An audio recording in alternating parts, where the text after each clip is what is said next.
So this obstacle, the gate, was really hard for a lot of the horses there. Most of the time, if you come up on a gate, you're not blocked in on three sides. You just kind of like can walk up next to it. And this gate had panels on either side of it, so you couldn't really get close to the gate handle at all. And Charlie had a really hard time with this because I got him to that corner a couple of times and just couldn't reach the handle. And then after that, he didn't want to go next to the gate again because all he had to do was have a stressful time over there and then nothing happened. So you couldn't really blame him. At least I couldn't really blame him for not wanting to do that because it was muddy, it was cold, it was uncomfortable, and it's scary being boxed in over there. And so here he's just having an argument with me going, nope, I do not want to go back to that gate over there. We're just going to back up. I am not asking him to back up. He's just wanting to go back to his buddies. So right in that little pen right there, that's where all the other horses are waiting. And so I ask him again, and he's like, nope, we're out of here. I don't want to do this. And so I try to just tip his nose so he at least looks at the gate, and he's going, nope, I do not want to do this. And so we ended up just having one of the judges open the gate for us. So on to the second real obstacle, a little wooden bridge, and it had some plants and some fake plants around it. And a ton of horses had trouble with this, but Charlie didn't really have too much trouble with it. He has a sniff, he gets a foot on, he has another sniff, and then he just goes right up. No problem. Super brave, very careful. The next obstacle was these poles on a barrel. So they were raised. He knocks the first one. But he was real cute about it. Like, he didn't really care. They didn't spook him when it fell. And he knocks this last one too. And even though it comes back up and hits him in the foot, he doesn't spook about it. He's a real good, calm boy. This next obstacle was we had to go around a fire pit, but by the time it was actually our turn to go, there wasn't a fire, so we just had to walk around a little bucket. And so this was like the easiest obstacle ever, because even though it maybe smelled a little weird, it was just a bucket. So we did that one no problem. And here's the next obstacle, a ribbon arch. And it was super windy today, or on that day, so it was a really spooky thing. So he kept getting really close to it, but I could not get him to go through it. So he's being really good. He didn't have any huge spooks about it. And I mean, those ribbons are kind of scary. They're like 3-4 foot long, coming at him, making little whip noises. And there's children screaming in the background, and all the ruckus from the wind. And so even though I couldn't get him to go through it, I think he handled it really well. Like, he got really, really close. Like, the ribbons were touching his head a few times. And every time he said no, I just turned him around and said, okay, let's try again. I tried not to like get mad at him or anything, even though he's like having little head tosses. Because, you know, it's a stressful thing. It's scary. So even though he's having a little head toss there, just kind of get him back, turn him around. Have him look at the scary thing.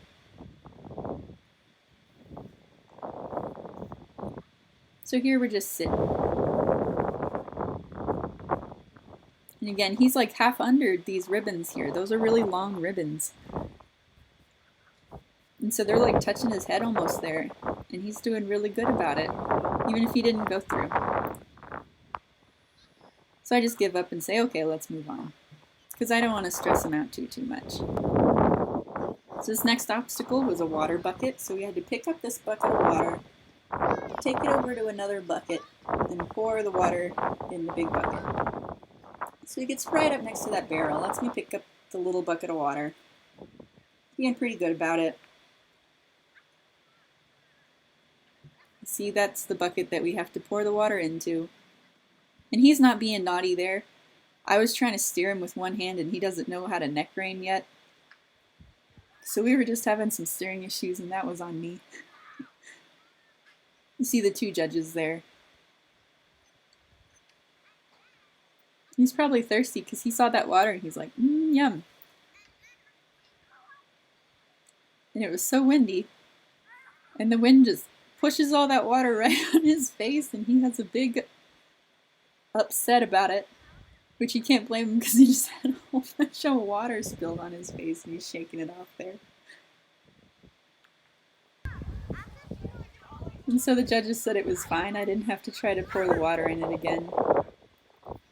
But he was already kind of uppity because I poured the water on his head. So I was holding the bucket down in front of him going, hey, look at this. It's not going to hurt you. Even though I spilled water on you, it's not going to hurt you. So I was letting him look at it before I tossed it back on the ground. Next obstacle was some pool noodles that we had to go through. This was the hardest obstacle for all of the horses there. Only a handful actually made it through, and those that did got their butt whipped to go through it, and they had a big hissy fit about it. So nobody had an easy time with this. And some horses were bucking and rearing at this because they just did not want to go through it. It was too scary. So even though we didn't end up going through this pool noodle obstacle, we never had like a huge fight about it. Charlie never had a big spook or anything. And so even though we didn't go through it, I call it successful. Because we got really close, like those pool noodles touch his face in a couple of parts. But it was just too hard for him. Because it looks like it's a solid thing, and so he says, no, I can't go through this. So this next obstacle here is a little tiny jump.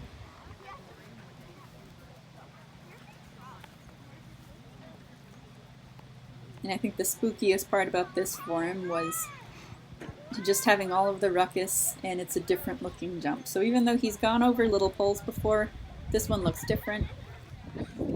The sides are very tall. It's got some fake little plants on it and stuff.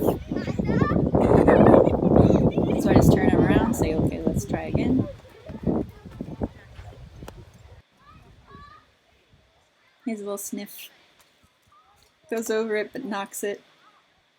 But it didn't spook him. He's a brave boy about it. So here we're walking up to the barrel for the next obstacle. And so this one was a squeaky horn. It was a little bike horn. And so you had to go up on this barrel, pick up the bike horn, and squeak it. And the hardest part about this was just trying to pick it up off the barrel and not fall out of the saddle. So we pick up the bike horn. I let him look at it, let him sniff it. He's listening, doesn't have a problem. And I don't try to put it back on the barrel. The next obstacle was to walk up to a different barrel, grab a rope, and then rope a little calf. So you see it a little tiny spook there, and I can't blame him because I hit that rope on him a little bit by accident. So here we are going to rope the tiny fake calf. So he looks, ooh, that's a scary thing. But after he has his first little look at it, he's fine. He's just kind of keeping an eye on it. And so he was great for this one. He gets right up next to it. But this was one of the harder obstacles for me because I had to have a good few tries to get that rope around that little calf head. And I've never tried to rope anything. So the hardest part was just trying to figure out how to hold the rope. I've cut some pieces out so you don't have to watch me just fiddle with the rope for like 5 minutes.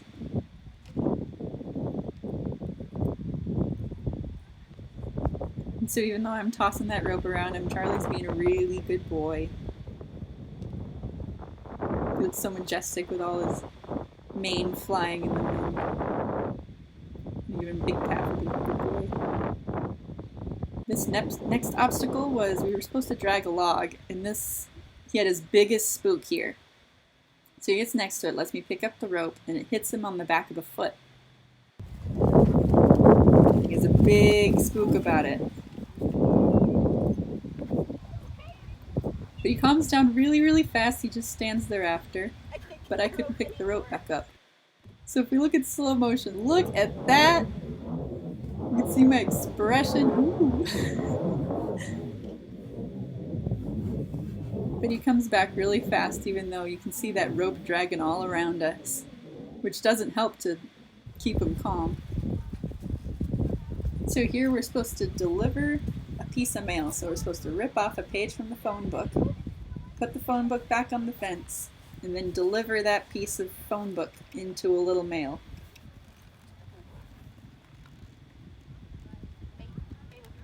So he was pretty good about this. He didn't mind hearing the pages flap and rip behind him, even though he couldn't see it.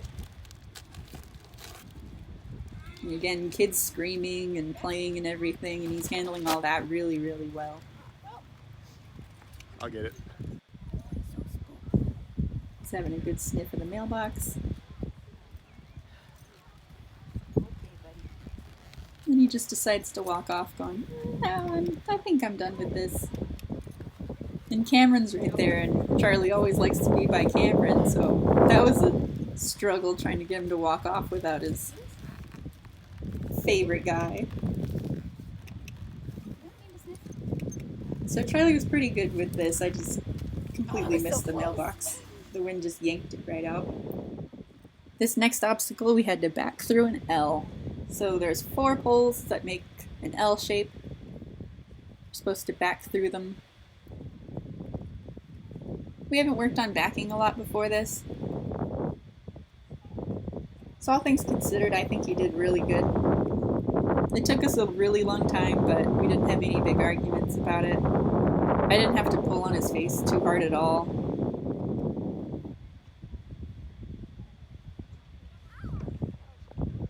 So here I'm trying to get him to move his booty over. And he did that really good. He got right off my leg.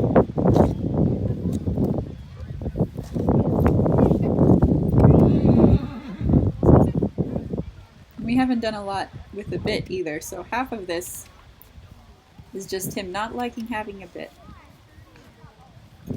He backs great in a halter and a hackamore. He's not a fan of that bit. You can see he's backing up pretty good. Definitely doesn't look fancy or anything, but he's doing it, and we're getting through it.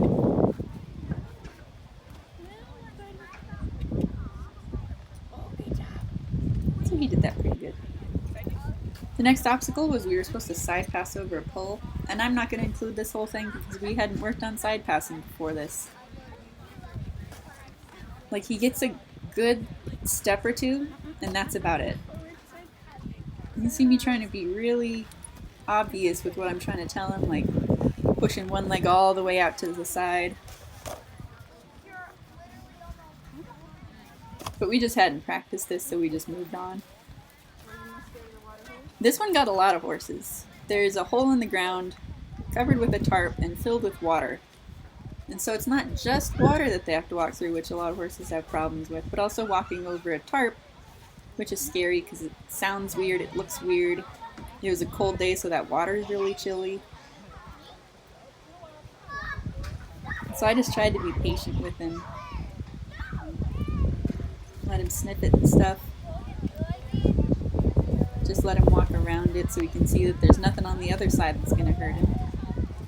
And it's funny because where he's walking now was super, super muddy, and like that part was harder to walk through than the actual tarp, but so we walk all the way around. See that it's nothing scary.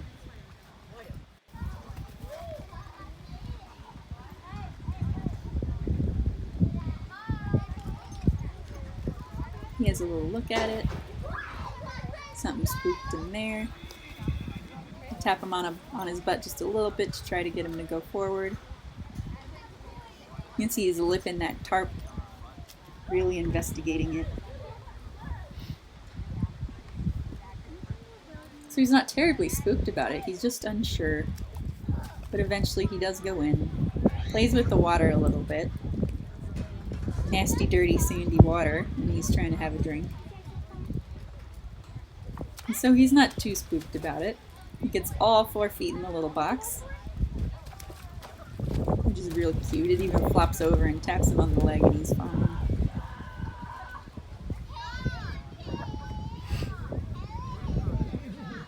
So then we just had to walk over to this barrel and hop off. So I think he did really, really good. Even though we didn't get all the obstacles, we got to investigate all of them. So then afterwards, we worked on the pool noodles by themselves. He was a pretty good boy about it. He eventually got it. Here's a little video of him chilling, going half to sleep while we're waiting hours and hours for our turn. We worked on tying to the trailer for a long time too. And there's this wee boy having a little nap.